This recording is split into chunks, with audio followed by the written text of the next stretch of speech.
गजाननं भूतगणाधिसेवितं कपित्थजम्बूफलचारुभक्षणम् उमासुतं शोकविनाशकार्यक्रम नमामि विघ्नेश्वरपादपङ्कजम्।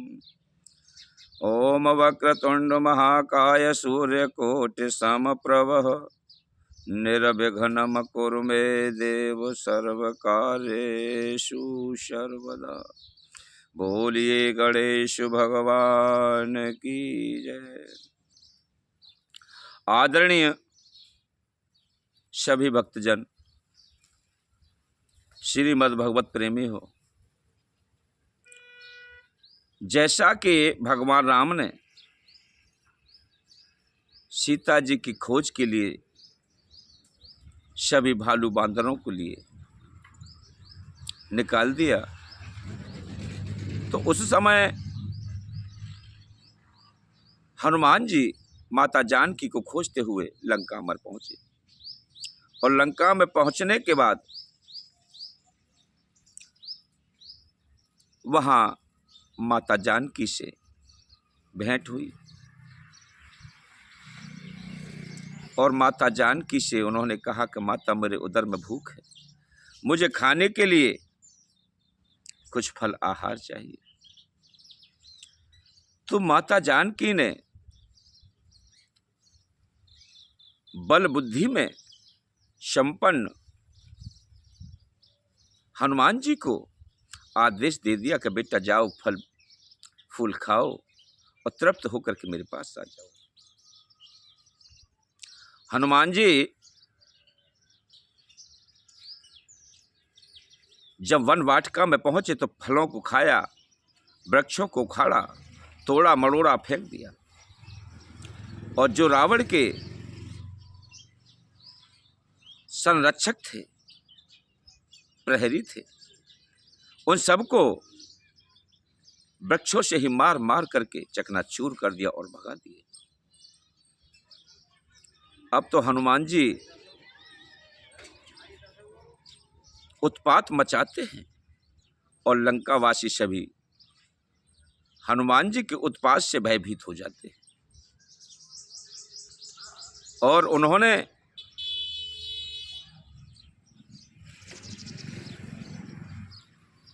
जब लंका में उत्पात मचाया तो रावण ने बड़े बड़े योद्धाओं को भेजा और हनुमान जी को बंदी बना करके लंका में ले गए।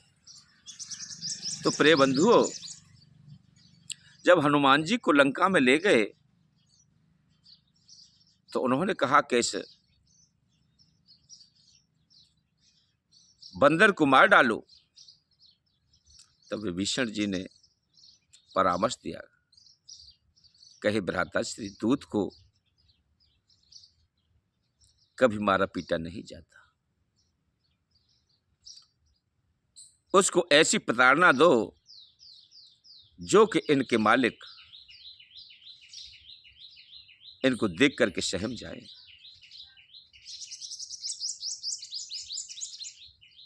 तो सभी ने प्रस्ताव रखा कि हनुमान जी की पूंछ में आग लगा दो। बंदर को अपनी पूंछ बहुत प्रिय होती है। हनुमान जी रिद्धि सिद्धि के दाता है, ज्योतिष में निपुण है, सूर्य भगवान के शिष्य हैं। सभी योग्यताएं हनुमान जी के पास उपलब्ध है। हनुमान जी की पूंछ में उन राक्षसों ने अपने अपने घरों से ला करके वस्त्र, घी, तेल आदि सभी सामग्रियों को लपेटना प्रारंभ कर दिया। कपड़ा लपेटते हैं और उस पर घृत, तेल आदि उस पर डालते हैं और तेल बिखरता है। अब तो हनुमान जी कौतुकी तो हैं ही, उन्होंने अपनी पूंछ को बढ़ाना प्रारंभ कर दिया। जब सारी पूंछ उन्होंने बढ़ा दी और उस पर सभी लंका के जितने भी वस्त्र थे वो सब लिपट गए। जितना भी घी था, तेल था, ज्वलनशील पदार्थ थे, वो सभी खत्म हो गए। तो हनुमान जी ने पूंछ को बढ़ाना बंद कर दिया। अब तो बड़े संतुष्ट हुए लंकावासी कि हनुमान जी की पूंछ में अब आग लगेगी। तो हनुमान जी की पूंछ में जैसे ही उन लोगों ने आग लगाई तो प्रिय बंधुओं, ये सोचने का विचार है कि कहते हैं कि लंका में आग लग कैसे गई, लंका तो सोने की थी। अरे परमात्मा ने आपके लिए भी दिमाग दिया है, ये तो साधारण सी बात है कि लंका सोने की थी। सोना कभी अपवित्र नहीं होता और वहां दैत्यों के पास रहने से लंका अशुद्ध हो गई। माता जानकी का हरण करके वहां ले गया, वह पापमय लंका हो गई। तो जहां पाप होता है वहां तो प्रलय आना संभव सी बात है। अब तो प्रिय बंधुओं, जो राक्षसियां हैं, राक्षस लोग हैं, वो अपने अपने घरों से वस्त्र आदि लेकर के दौड़ रहे थे। उसी समय तेल, घृत, ज्वलनशील पदार्थ सभी को लेकर दौड़ रहे थे। तो गलिहारे और मकान जितने भी थे उनमें वह तेल गिरा, वस्त्र गिरे, उनमें भी तेल बिखर रहा है और ला करके हनुमान जी की पूंछ पर पटक रहे। तमाम लंका में ज्वलनशील पदार्थ, घर घर में, गली गली में जिस प्रकार से कीचड़ की होली खेली जाती है ना, तो आपने देखा है गलिहारों में तमाम कीचड़ ही कीचड़ हो जाता है। उसी प्रकार लंका वासियों ने हनुमान जी की पूंछ जलाने के लिए सभी ज्वलनशील पदार्थ लाने का प्रयत्न किया और सभी लेकर के भी आए। वो जगह जगह घरों में भी बिखरा, गलियों में भी बिखरा, दीवारों पर भी बिखरा, वहां सब जगह बिखरा। जैसे ही हनुमान जी की पूंछ में आग लगाई, हनुमान जी ने पूंछ को लपेट खींचना प्रारंभ कर दिया। अब तो जहां जाते हैं वहीं हनुमान जी अपने पूंछ को जोरा सा खींच लेते हैं, कपड़ा उससे अग्नि वाला निकल करके गिर जाता है और आग प्रज्वलित हो जाती है। लंका वासियों के मकान धू धू करके जलने लगे।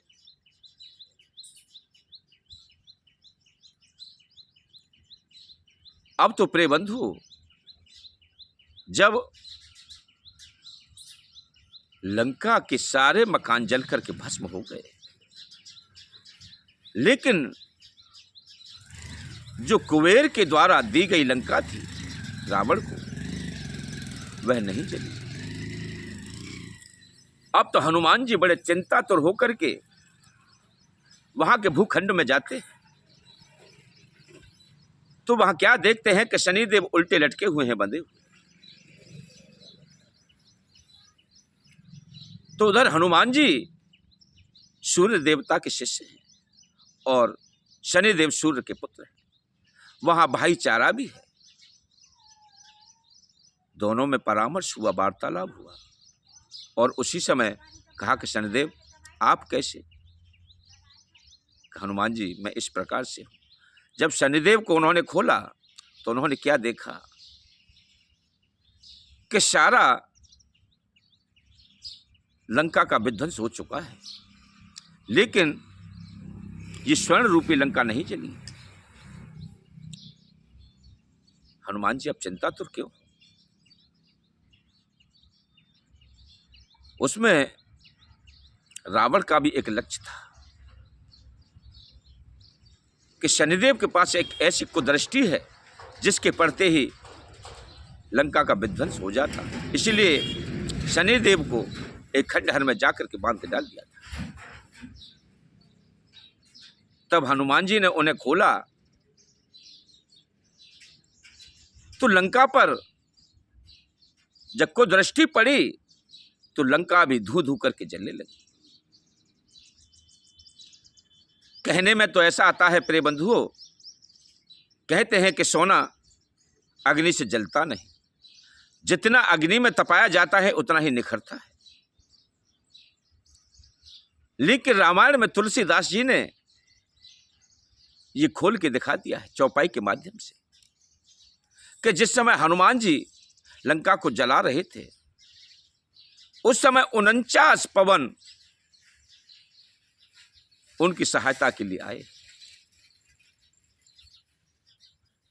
तो हर हवा का अपना अपना प्रभाव अलग अलग होता है। जैसे कि आपको प्रिय बंधु हम समझाएं उदाहरण के माध्यम से कि एक पेय पदार्थ मीठा भी होता है, वही पदार्थ एक कड़वा भी होता है, एक तीखा चटपटा भी होता है, एक पदार्थ नमकीन भी होता है। इसी प्रकार वायु में अपने अपने गुण अलग अलग हैं। लंका को उस तीव्र अग्नि ने पिघलाना प्रारंभ किया और जैसी जैसी वायु थी उस हिसाब से लंका जलती गई और उसको पवन देवों ने उड़ा उड़ा करके समुद्र की खाई में डाल दिया। ऐसा भी सुनने में आता है कि लंका को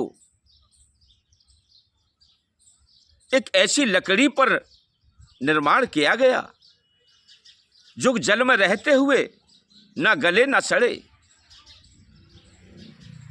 लेकिन जल सकती है। तो उस लकड़ी में आग लगने के माध्यम से लंका का विध्वंस हुआ, लंका जल करके खाक हो गई।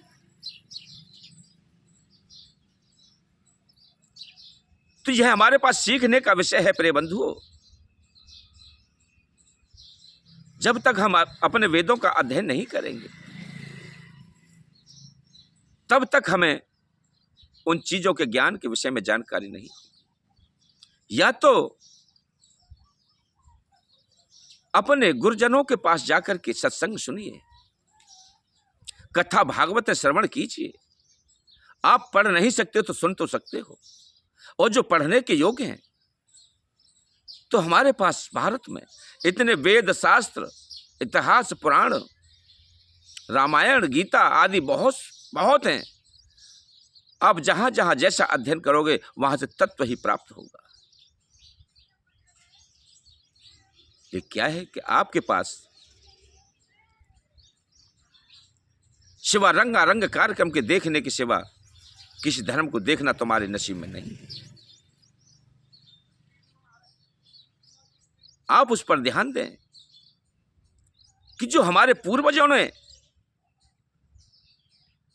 जो भी लिखा है वो हमने तो नहीं लिखा, हम उनके मार्गदर्शन में इस कार्य को बढ़ा रहे हैं, उनके लिखे के अनुसार चल रहे हैं।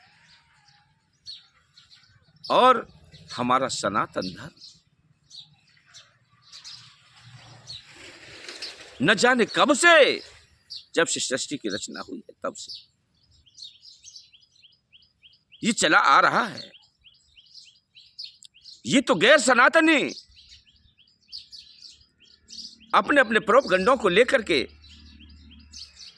इधर से उधर की चर्चाएं करते रहते हैं। उनके अंदर धर्म नाम की तो चीज है ही नहीं। हमारे भारत में कब स्त्री नग्न अवस्था में रहती है, लेकिन देखिए दूसरे धर्मों की महिलाओं को कि केवल जरा जरा से स्तनों को ढक लेंगी, छोटी छोटी सी कच्छियां पहन करके अपने शरीर का प्रदर्शन करती हैं। ये भारत सनातनी है, मर्यादा में रहने वाला है। हमारे भारत की माता बहनाओं के अंगों को कोई देख नहीं सकता, हमेशा ढके रहते हैं। समय पड़ने पर वह छत्राणी बनकर के भी अपने हाथ में अस्त्र शस्त्र उठा लेती है। तो अपने आप को पहचानो प्रिय बंधुओं, सनातन का झंडा बुलंद करो,